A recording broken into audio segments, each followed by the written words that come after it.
갑자기 전화벨이 울립니다. 당신 삶에서 절대 사라지지 않을 것 같던 사람 있잖아요. 네, 근데 더 이상 이 세상에 없다는 소식을 듣게 되는 순간 모든 게 딱 멈추고 뭔가 깊고 되게 낯선 감정의 소용돌이에 빠져드는 것 같아요. 그렇죠. 정말 상상하기 힘든 순간이죠. 근데 그때 밀려오는 게 꼭 슬픔만은 아니더라고요. 저도 뭐 경험상 그렇기도 하고 죄책감이나 분노, 어떨 땐 배신감 같은 거야. 왜 이렇게 복잡한 감정들이 막 한꺼번에 오는지 오늘은 그 얘기를 좀 해보고 싶어요. 네, 아주 중요한 이야기입니다. 마침 저희가 함께 살펴볼 자료 갑작스런 상실, 애도 심리학의 길에서도 바로 그 부분을 다루고 있거든요. 이 격렬한 감정의 첫 파도, 그 정체가 뭔지, 왜 슬픔 외에 다른 감정이 더 크게 느껴질 수 있는지. 맞아요. 심리학에서는 이걸 어떻게 보고 또 어떻게 건너갈 수 있도록 안내하는지 좀 깊이 들여다보면 좋겠습니다. 네, 지금 혹시 이런 어려움 속에 계신 분들이 있다면 조금이나마 도움이 되길 바라고요. 또 언젠가 우리 모두 겪을 수 있는 일이니까요. 같이 한번 이야기 나눠보죠. 네, 그럼 시작해볼까요? 그 자료 보니까 사람이 큰 충격을 받으면 뇌가 일시적으로 현실 부정 상태에 들어간다고 하던데요. 네, 맞습니다. 이게 뭐랄까, 너무 큰 정보가 들어오면 뇌가 잠시 기능을 멈추는 약간 자기 보호 기제 같은 거라고 볼 수 있어요. 시스템 다운 같은 건가요? 그렇죠. 이건 사실이 아닐 거야, 꿈일 거야, 이렇게 되뇌게 되는 거. 그게 바로 뇌가 현실을 잠시 거부하는 상태인 거죠. 특히 트라우마 연구에서는 이걸 중요하게 봅니다. 그러면 그때는 슬픔을 느낄 겨를도 없는 건가요? 그럴 수 있죠. 왜냐면 그 충격적인 함실이라는 사건이 우리 뇌의 감정조절센터, 그 편도체라는 곳을 엄청나게 활성화시켜요. 막 비상벨이 울리는 거죠. 네네. 근데 동시에 이성적인 판단을 하는 전두엽 기능은 순간적으로 딱 떨어지는 거예요. 그래서 냉정하게 생각하기보다는 감정이 그냥 확 터져 나오거나 아니면 아예 멍해지는 거군요. 네, 맞아요. 막 불은 났는데 소방 시스템은 잠깐 작동을 멈춘 상태. 약간 그런 비유를 들 수 있겠네요.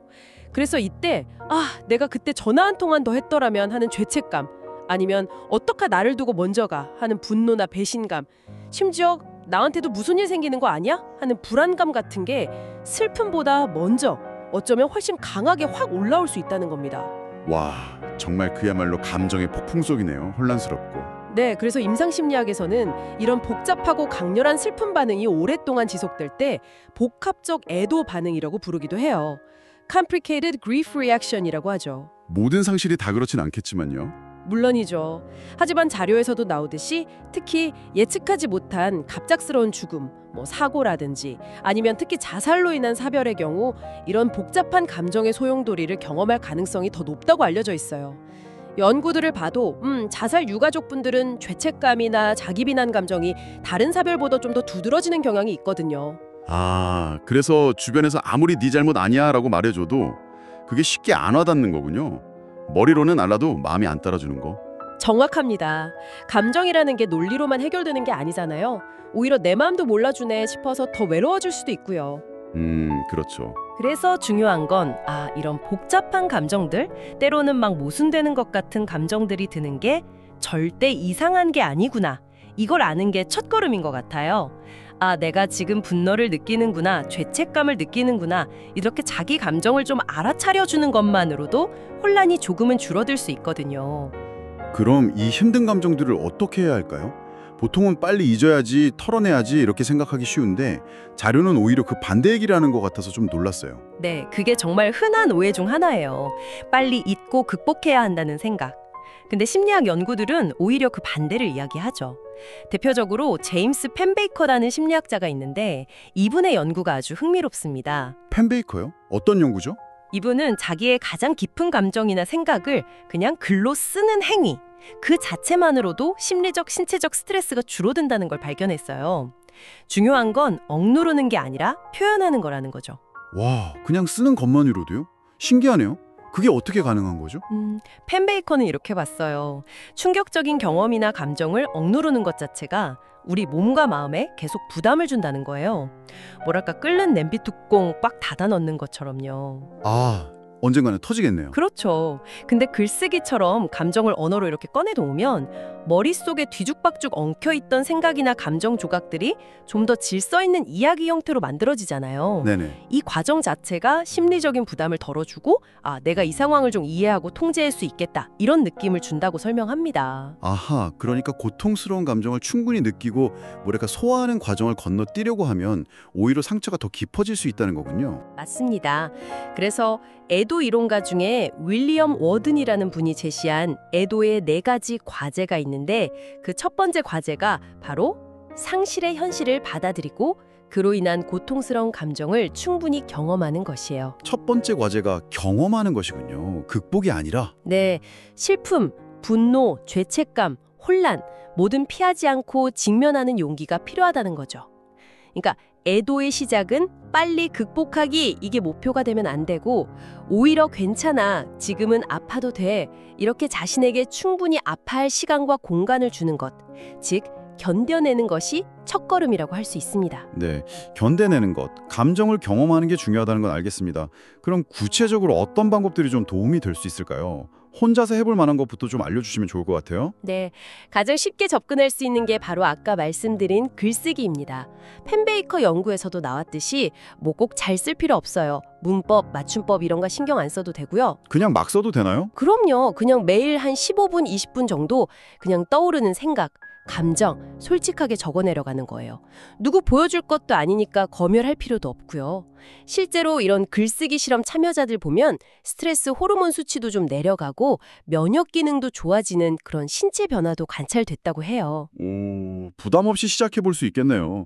꼭 일기장 아니더라도 뭐 스마트폰 메모장이나 혼자 보는 블로그 같은 것도 괜찮겠고요. 그렇죠. 중요한 건 판단 없이 솔직하게 쏟아내는 그 시간 자체니까요. 혼자서 자기 내면을 들여다보는 아주 소중한 시간이 될 수 있죠. 네. 근데 또 한편으로는 인간은 혼자 살 수 없잖아요. 혼자 감당하기 너무 버거울 때 누군가와 연결되는 경험이 정말 결정적인 도움이 될 수 있습니다. 아, 그래서 자료에 나온 안전한 증인 이야기군요. 내 이야기를 판단 없이 들어주는 단 한 사람. 네. 그 존재가 어쩌면 전문가 상담보다 더 큰 위안을 줄 수도 있어요. 내 고통을 막 평가하거나 섣불리 충고하거나 이제 그만 슬퍼해 이렇게 다그치지 않고 그냥 내 이야기에 조용히 귀 기울여주고 함께 있어주는 사람요. 그런 사람이 단 한 명이라도 있다면 정말 깊은 외로움이나 고립감에서 벗어나는데 큰 힘이 될 수 있습니다. 뭐 가족일 수도 있고 친구, 상담사 아니면 종교 지도자일 수도 있고요. 아, 나 혼자가 아니구나. 내 이런 감정이 이상한 게 아니구나. 이런 확인만 받아도 정말 큰 힘이 될 것 같아요. 맞아요. 그런 의미에서 비슷한 경험을 한 사람들과 함께하는 것도 아주 중요합니다. 아, 자조 모임 같은 거 말씀이시죠? 네, 자조 모임, 셀프헬프 그룹이요. 특히 감당하기 힘든 상실, 예를 들어서 아까 말씀드린 자살, 사별 같은 경험은 사실 주변에 쉽게 털어놓기 어렵잖아요.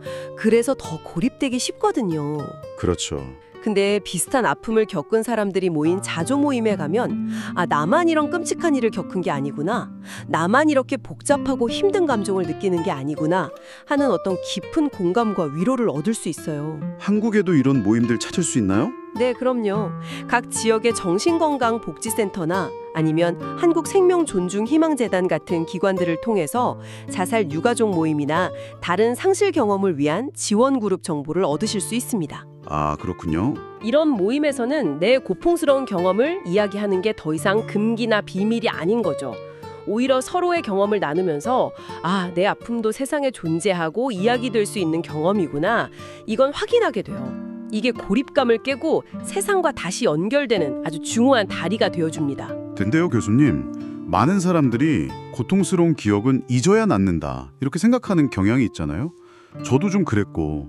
근데 자료에서는 오히려 기억을 억지로 지우려고 하는 게 더 괴로울 수 있다. 이렇게 얘기해서 좀 의외였거든요. 잊어야 앞으로 나아가는 거 아닌가요? 그 부분도 정말 중요한 지적입니다. 흔히 그렇게 생각하기 쉬운데 애도 심리학의 관점은 조금 달라요. 기억이라는 게 우리가 뭐 지우고 싶다고 해서 컴퓨터 파일 삭제하듯이 딱 지워지는 게 아니거든요. 그렇죠. 잘 안 지워지죠. 네, 오히려 억지로 잊으려고 막 애를 쓸수록 그 기억이 무의식 속에 더 큰 그림자처럼 남아서 예기치 못한 순간에 불쑥 나타나서 우리를 더 괴롭힐 수 있다는 거예요. 뭐랄까, 물속에 숨어있는 빙산처럼요. 그럼 어떡하라는 거죠? 그 고통스러운 기억을 계속 안고 살라는 건가요? 아니요, 그건 아니고요. 핵심은 기억을 없애는 것, 이게 아니라 기억과의 관계를 재정립하는 것이라고 할 수 있어요. 기억과의 관계를 재정립한다. 좀 더 설명해 주실 수 있나요? 네, 그러니까 고통스러운 기억 그 자체를 없애는 게 목표가 아니라 그 기억을 떠올렸을 때 느껴지는 뭐 압도적인 감정이 있잖아요. 분노라던가 극심한 슬픔이라던가 그런 감정의 강도를 좀 조절하고 그 기억을 내 삶의 그냥 자연스러운 일부로 받아들이는 방법을 배우는 과정이라고 할 수 있어요. 기억을 대하는 방식을 바꾸는 거죠. 아, 기억을 대하는 방식을 바꾼다. 흥미롭네요. 네, 그래서 미국의 심리학자 토니 월터라는 분이 제시한 계속적 유대라는 개념이 바로 이걸 잘 설명해 줍니다. 계속적 유대요? 네, 예전에는 애도라는 게 돌아가신 분과의 관계를 완전히 딱 끊고 있는 과정이라고 생각하는 경향이 강했어요. 근데 월터는 건강한 애도란 오히려 고인과의 연결감을 내면에서 잘 유지하면서 살아가는 것이라고 주장을 했죠. 이게 애도 연구에서 아주 중요한 전환점이 됐습니다. 계속적 유대요. 구체적으로 어떤 모습일까요? 예를 들면 이런 거예요. 고인이 좋아했던 음식을 뭐 기일 같은 때에 만들어서 먹으면서 그 사람을 추억한다거나 아니면 함께 자주 갔던 장소를 찾아가서 잠시 그 사람을 생각한다거나 혹은 고인의 물건을 소중히 간직하면서 그 사람과의 어떤 연결감을 느끼는 것. 이런 것들이 다 계속적 유대의 한 형태가 될 수 있어요. 아, 중요한 건 이런 행동을 할 때 더 이상 예전처럼 감정적으로 막 무너지거나 압도당하는 게 아니라 뭐랄까 따뜻함이나 그리움 혹은 감사함 같은 좀 더 다루기 쉽군 감정들을 느끼면서 그 사람과의 관계를 현재 내 삶 속에서 건강하게 이어가는 방법을 배우는 겁니다. 기억을 밀어내는 게 아니라 그 기억과 함께 살아가는 법을 배우는 거군요. 기억을 길들인다고 해야 할까요? 네, 아주 좋은 표현이네요. 기억을 길들이는 법을 배우는 여정인 셈이죠. 오늘 이야기를 쭉 정리해보면요. 갑작스러운 상실 후에 찾아오는 그 복잡한 감정들 있잖아요.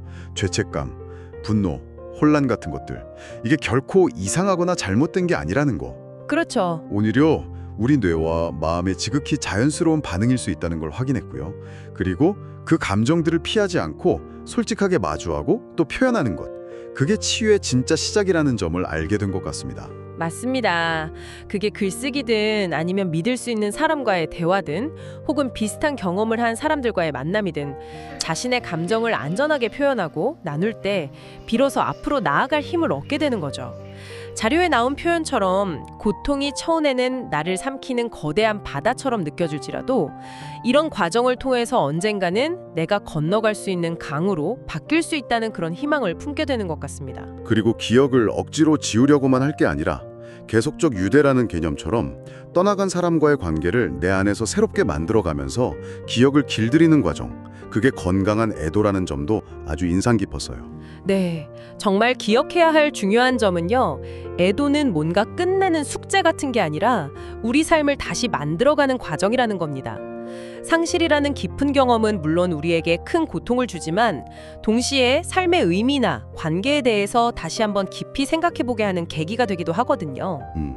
그렇죠. 이 과정을 통해서 우리는 기억과 화해하고 떠나간 사람과의 관계를 내면에서 새롭게 정립하고 또 살아있는 다른 사람들과 다시 깊이 연결될 힘을 발견하게 됩니다.